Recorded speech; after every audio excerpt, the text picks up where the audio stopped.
बड़ी खबर मुंबई से, जहां मुंबई में एक बैंक पर बैन को लेकर बवाल है।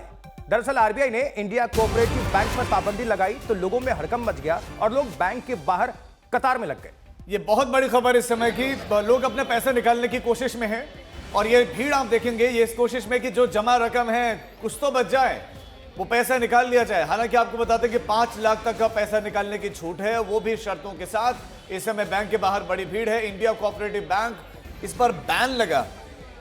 तो आरबीआई के फैसले के बाद राजू, ये बैंक के बाहर अफरा तफरी का थोड़ा माहौल है और ज्यादा जानकारी के साथ विद्या हमारी संवाददाता जुड़ चुकी है। विद्या, क्यों बंद हुआ बैंक और उसके बाद क्या हालात हैं वो भी बताएं आप।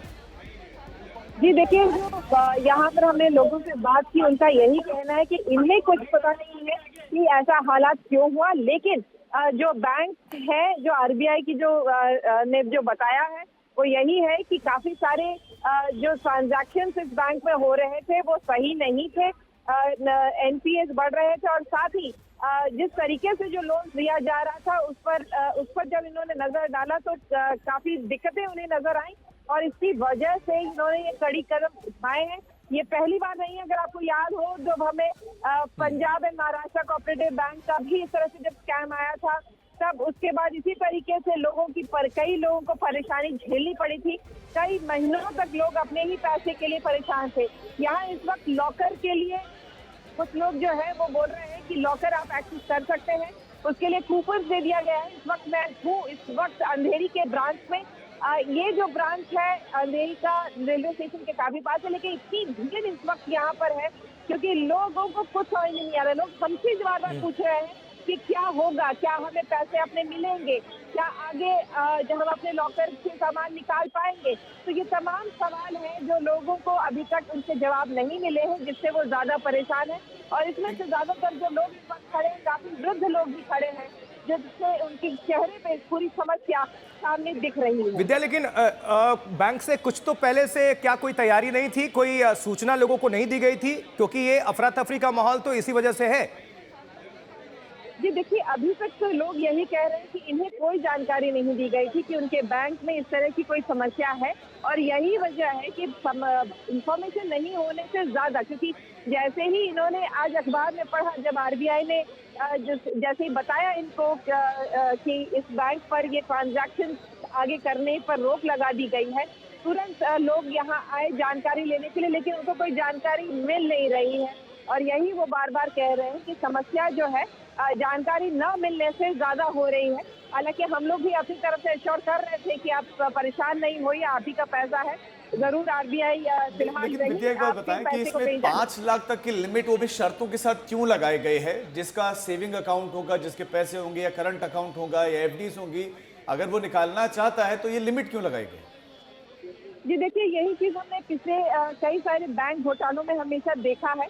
अगर आपको याद हो तो पीएनसी जो बैंक है, Punjab and Maharashtra cooperative bank, उस बैंक में भी इस तरह से रेस्ट्रिक्शन था। अपना ही पैसा निकालने में लोगों को कई महीने कई साल लग गए थे और अपना पैसा जब वो दिखाते थे, रेस्ट्रिक्शन मतलब आपको दिखाना पड़ेगा कि घर में आपके जैसे शादी है, घर में कोई जरूरी काम है, अस्पताल जाना है, तब जाके आपको आपके पैसे मिलते हैं। दरअसल ये जो ट्रांजैक्शन है, कुछ जो विद्या, है आप बने रहिएगा, दोबारा आपका रुख करते हैं। पुलिस वाले क्या कह रहे हैं जरा सुन लेते हैं।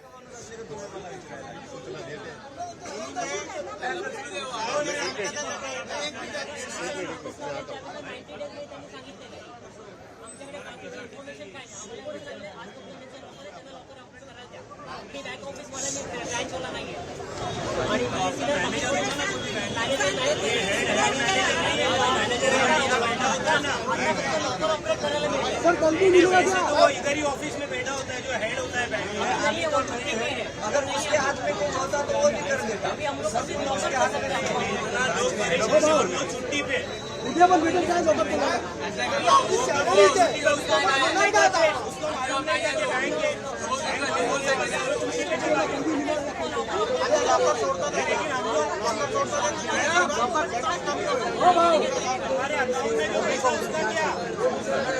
हमारी सहयोगी हमारी संवाददाता जुड़ी हुई है विद्या, लेकिन ये तो पहले से तैयारी करनी चाहिए थी क्योंकि जमा पूंजी होती है, एक एक पाई आदमी जोड़कर एक बैंक में जमा करता है, आरडी या जिस हिसाब से भी, अगर उन्हीं के पैसे वापस ना मिले और उसी के लिए जद्दोजहद करें तो फिर तो ये बहुत बड़ी एक बात है और ये गंभीर समस्या है। लेकिन इसके लिए निश्चित तौर पर कुछ ना कुछ बैंक तो कर रहा होगा।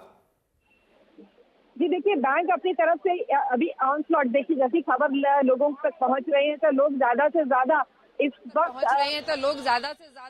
इस वक्त अपनी जैसे इस ब्रांच में जिन लोगों के जो अकाउंट्स अगर आप देख लें, ये सारे लोग अपने पैसे के लिए ही यहाँ पर खड़े हैं। और बैंक का यही कहना है कि उनको खुद नहीं पता था कि ये ऐसा होने आरबीआई करने वाली है, ये रेस्ट्रिक्शन देने वाली है, ये समस्या आने वाली ही है, उनको खुद नहीं पता था और इसी वजह से वो कस्टमर्स तक नहीं बता पाए। लेकिन फिलहाल ये बैंक में पहुंचे यानी कि स्वाभाविक के कैश लेंगे, लेकिन आज के समय में यूपीआई है या ऑनलाइन ट्रांजैक्शन है, आप एक बैंक से दूसरे अकाउंट में ट्रांसफर कर सकते हैं, तो क्या इस बैंक से वो सुविधा भी बंद हो गई है? जी बिल्कुल, अभी सर इसमें कोई सुविधा नहीं है जो लोग कर सकते हैं। आइए लोगों से बात करते हैं। आप यहाँ पे अकाउंट होल्डर हैं, हाँ, जानकारी मिली थी? मेरे डैडी का है अकाउंट है, जानकारी किसी को दी ही नहीं है, खाली डायरेक्ट कल रात को मैसेज आया है, हर एक को कहाँ से वायरल हुआ मालूम नहीं कि बैंक बंद होने वाला है, आरबीआई ने कुछ उनके निबंध लगाए हैं। और यहाँ पे जो है हर जात के आपको क्या बोला जा रहा है बैंक की तरफ? बैंक वाला अभी जो इनके पास लॉकर है, उनका लॉकर का टोकन अभी तक 100 जन का टोकन दिए है उन्होंने, उन लोग लाइन में खड़े हैं। बाकी किसी का फिक्स डिपॉजिट है, किसी का शादी का पैसा जमा किया है, किसी सोसाइटी का पैसा है, वो कुछ नहीं। और जो रेगुलर जो पैसा डालते रेगुलर निकालते उनका भी कुछ नहीं, कोई अभी ट्रांजैक्शन नहीं, कुछ भी नहीं। यहाँ जी हाँ, हमारा अकाउंट है, हमारा बहुत सारा पैसा है, एफडी भी है, सेविंग अकाउंट भी है, हमारा हक का पैसा हमको जल्द मिलना चाहिए बस। अब बैंक से क्या बात, वो सब 3 महीने के बाद आइए, बाद में जवाब देंगे, अभी खुद जवाब नहीं मिलेगा आपको, ऐसे कह रहे बैंक वाले, न्यू इंडिया कॉर्पोरेशन बैंक वाले। आपसे नहीं, वही बोल रहे कि 3 महीने के बाद प्रोसेस चालू होगा। हाँ, अभी तो पैसा हमको चाहिए, जरूर चाहिए, नहीं तो झगड़ा बहुत होगा यहाँ पर। हम तो नहीं करेंगे, दूसरे भी और भी करेंगे, कितने साल निकाल नहीं सकते, अभी क्या करेंगे? जैसा आपने सुना 3 महीने बाद आने के लिए कहा जा रहा है। अगर 3 महीने में नोटिफिकेशन के बाद आज सुबह से किसी ने ट्रांजैक्शन किया है कि नहीं, किसी के पैसे मिले कि नहीं बैंक की तरफ से? जी देखिए, यही कहा जा रहा है कि कोई ट्रांजैक्शन, जैसे ही मॉरिटोरियम लगा था आरबीआई की तरफ से, वैसे ही सारे ट्रांजैक्शंस बंद कर दिए गए। तो यहाँ पर जो दरअसल भीड़ है, अगर आप देखें, ये जो भीड़ जो लाइन में लोग लगे हैं वो दरअसल लॉकर के लिए खड़े हैं। उनको बोला गया है कि आपको, जैसा ये अभी व्यक्ति बता रहे थे कि 100 टोकन्स डिसबर्स किए गए हैं, 100 लोगों को एक्सेस दिया जाएगा, वो अपने लॉकर से अगर अपना सामान निकालना चाहें तो वो निकाल सकते हैं। लेकिन इसके अलावा अगर आप बैंकिंग ट्रांजैक्शन कुछ करना चाहते हैं तो वो नहीं हो सकता। आइए कुछ लोगों से भी बात करते हैं। सर, आप लोग यहाँ टोकन के साथ खड़े थे क्या बोला जा रहा है बैंक की तरफ से? टोकन लेके खड़े हैं बस, और क्या? सिर्फ लॉकर के access? Only locker access. Not account? I don't think so. नहीं अगर अकाउंट का ये नहीं बोल रहे हो कि 3 महीने के बाद ऐसा कुछ बोल रहे हैं? आरबीआई सर्कुलर है, 100 नंबर तक टोकन दिया हुआ है, अभी हम लोग को नहीं दिया है। आरबीआई सर्कुलर तो क्लियर है। देखते हैं आज नंबर लगेगा। 5 लाख तक का? नहीं, अकाउंट एक्टिविटी कुछ चालू ही नहीं है, सो वो सर्कुलर तो क्लियर है। सब लोग जो यहाँ इस वक्त खड़े हैं लाइन में, वो सिर्फ और सिर्फ अपने लॉकर को एक्सेस करने के लिए खड़े हैं। वो बिल्कुल वो दिख रहा है और एक तरीके से निराशा भी हम महसूस कर पा रहे हैं। लेकिन विजय, बात बताएं, लगभग क्या कुछ जानकारी मिल पाई कि कितने लोग इस बैंक में, कितने लोगों का अकाउंट है? क्या वो हजारों में है या लाखों में उनकी संख्या है? जी देखिए, इस बैंक के काफी सारे ब्रांचेस थे। अगर आप देखें तो तकरीबन 3-4 ब्रांचेस तो हमने भी देखे थे, दादर और अलग अलग इलाकों में थे। इस वक्त ये अंधेरी का ब्रांच है और यहाँ पे देख लीजिए भीड़ जिस तरह से। कोऑपरेटिव, बिल्कुल जैसा ये भी कह रही, कितना पुराना ये बैंक है? 30-40 साल पहले की बैंक है ये, पुरानी रहा। हाँ, तो आप लोग का अकाउंट पहले से चल रहा है? हम लोग का अकाउंट, हाँ, मेरा 40 years from the beginning we have the accounts in this bank, और ये शेड्यूल बैंक था। तो जो हिसाब से गवर्नमेंट कह रही है कि हम ये नहीं करने देंगे, लेकिन वापस बैंकरप्सी हो रही है, तो कानून कहाँ जा रहा है? जब कहते हैं कि हम नहीं, करप्शन नहीं अलाउ करेंगे, तो कहाँ जा रहा है? This is the one kind of the corruption ना। कहाँ गया पैसा? क्या करेगा? कहाँ रखेंगे पैसा? लगता है कि बैंक में डिपॉजिट ही नहीं करना है पैसा। जैसा आपने सुना, बैंकिंग सिस्टम से भरोसा उठ रहा है, ऐसा यहाँ पर लोग कह रहे हैं। बैंक उठा, कल बड़ा बैंक भी उठने वाला है ना, कैसे मालूम पड़ेगा? कल रात को 7 बजे हम लोग को मालूम पड़ा। 1982 से हमारा अकाउंट है यहाँ पर, ये बैंक में। 1982 में मैनेजर हमारी दुकान पे आया था, अकाउंट चाहिए करके। हम लोग ने यहाँ 1982 से हम लोग यहीं पे है, तो भी ये लोगों ने ऐसा किया हमारे साथ। छोटे छोटे जो डिपॉजिटर्स हैं, जो अपने छोटे बिजनेसेस के पैसे जमा करते हैं, अपने हाउस होल्ड के पैसे जमा करते हैं, वो सारे पैसे इस वक्त लोगों के फंसे हुए हैं और इन सब के चेहरों पे वो चिंताएं नजर आ रही हैं कि आखिर किस तरीके से अगले 3 महीने तक काम चलेगा, क्योंकि आप 3 महीने तक तो पैसे नहीं निकाल सकते, ऐसा बैंक ने खुद ने कहा है। लेकिन विद्या, ये आरबीआई ने अगर निर्णय लिया तो एक दिन में तो लिया नहीं होगा, इसकी जांच भी चली होगी। लगभग कितनी जांच चली और एग्जैक्ट क्या क्या खामियां पाई गई कि इतना बड़ा निर्णय, क्योंकि आरबीआई को भी जानकारी है कि अगर लोगों का पैसा है और बड़ा अमाउंट उसमें होगा तो वो उससे बड़ी आबादी इंपैक्ट होगी, बड़ी आबादी पर असर पड़ेगा।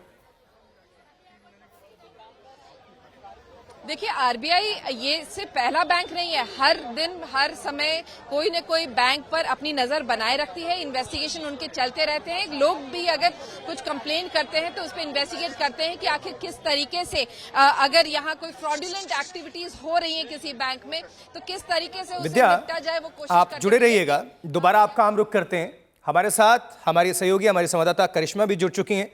करिश्मा, दर्शकों को बताएं कि ये पूरा मामला क्या है और क्यों आरबीआई को ये एक्शन लेना पड़ा। लेकिन एक्शन लेने से पहले तैयारी भी होती है, क्योंकि इसमें चंद लोग होते होंगे जिन पर डाउट या शक होता होगा, लेकिन प्रभावित लाखों लोग हैं, तो ये एक परेशानी भी है।